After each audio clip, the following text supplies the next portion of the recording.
7 তারিখে একটা ঐতিহাসিক জয় হয়েছে।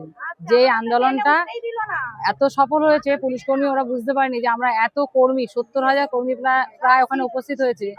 সেই কারণে তখন পুলিশ আমাদের বুঝতে পারেনি বলে আমরা ব্যারিকেড ভেঙে স্বাস্থ্য ভবন অফিসে আমরা আমাদের দাবি দেওয়া নিয়ে উপস্থিত হয়েছিলাম। তখন ওনারা আমাদের কাছে আমাদের যে পুরনো 8 দফা দাবির পেছনের কিছু কিছু হালকা হালকা দাবিগুলো মেনে নিলেও মূল যে দাবি আমাদের সামাজিক স্বীকৃতি দিতে হবে, স্থায়ীকরণ করতে হবে এবং আমাদের ফিক্সড মাইনা 15,000 করতে হবে। আমাদের এইটুখানি দাবি। আমরা কিন্তু 25ও চাইনি, 50ও চাইনি। তখন ওনারা বললেন ঠিক আছে, তাহলে আপনারা আসুন। আমাদের 15 জন প্রতিনিধি আবার সেখানে গেলেন। তখন বললেন আমাদেরকে যে 21 তারিখে আপনারা আসুন। ওনাদের ডাকে নিমন্ত্রণে আমরা আজকে এসেছি সবাই। টিকিট কেটে ড্রেস পরে আমরা বনগাঁ স্টেশনে পৌঁছেছি।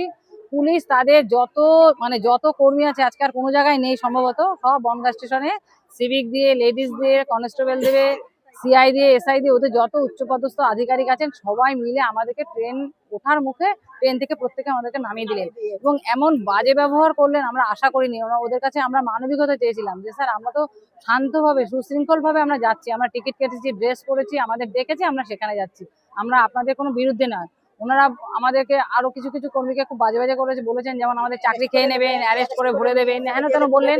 আমরা তবুও অনেকভাবে চেষ্টা করেছি যে একটা ট্রেন চলে যাচ্ছে যাক। আমাদের বুকের পাঁজর ভেঙে যাচ্ছে, কারণ আমাদের জানেন 4 মাস আমরা বেতন পাই না।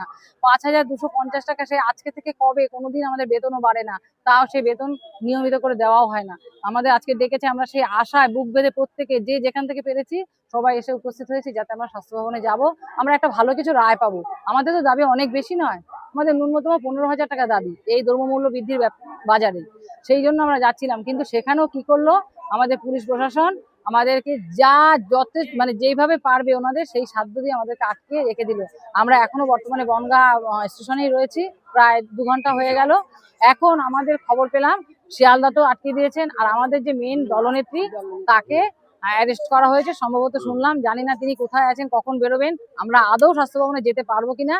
আমাদের একটাই মনে হচ্ছে যে আমরা 7 তারিখে যে ঐতিহাসিক জয়টা করতে পেরেছিলাম সেইটাই ওনারা ভয় পেয়ে গেছেন এবং কি উত্তর দেবেন সেই জন্য আমাদের টোটাল আশাকর্মীদের যেখানে যে পেরেছেন সেইভাবে আমাদেরকে আটকে রেখেছেন, আমাদের যেন আন্দোলনকে সফল না করা হয়। কিন্তু আমরা মনে মনে দৃঢ় প্রতিজ্ঞ, আমাদের যদি আন্দোলন সফল না হয় আমরা এই আন্দোলন চালিয়ে যাব, যেভাবে চলছে সেইভাবে চলবে।